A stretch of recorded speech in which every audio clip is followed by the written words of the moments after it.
राजापेठ ठाण्याच्या हद्दीत ज्योती कॉलनी येथील देवांशू फरकाडे याच्या खुनाची शाई वाढते ना वाढते तोच पुन्हा एकदा रुक्मिणीनगर येथील पेट्रोल पंप समोर खुनाची थरारक घटना घडली। गाडीचा कट लागल्यावरून बंटीला संपवले। 8 मे रोजी रात्री 12:30च्या सुमारास ती हत्येची घटना घडली।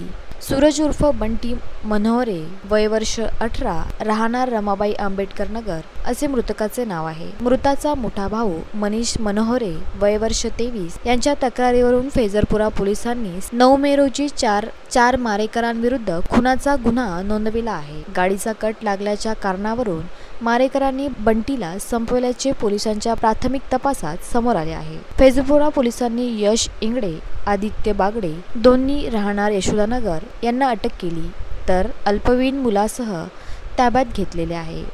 घटनेची माहिती मिळताच मनीष मनोहरे हा हेरोईनमध्ये गेला। तेथे बंटीच्या मित्राने घटनाक्रम कथन केला। त्यानुसार सूरज उर्फ बंटी हा अन्य मित्रांसमवेत गुरुवारी उशिरा रात्री रुक्मिणीनगर पेट्रोल पंप समोर जात असताना 4 मुलांनी अचानक गाडी समोर येऊन वाद घातला, शिवीगाळ केली व बंटीवर चाकूने वार केला। कालची जी घटना घडलेली आहे त्यामध्ये 19-20 वर्षाचे तरुण आहेत आणि त्यामध्ये गाडीला कट लागला। छोट्याशा कारणामुळे ते हत्याकांड घडलेला आहे। त्यामध्ये 2 आरोपी आम्ही ताब्यात घेतलेले आहेत आणि एक विधी संघर्ष 2 आरोपींना अटक केली आहे आणि विधी संघर्षग्रस्त बालक आम्ही ताब्यात घेतलेला आहे।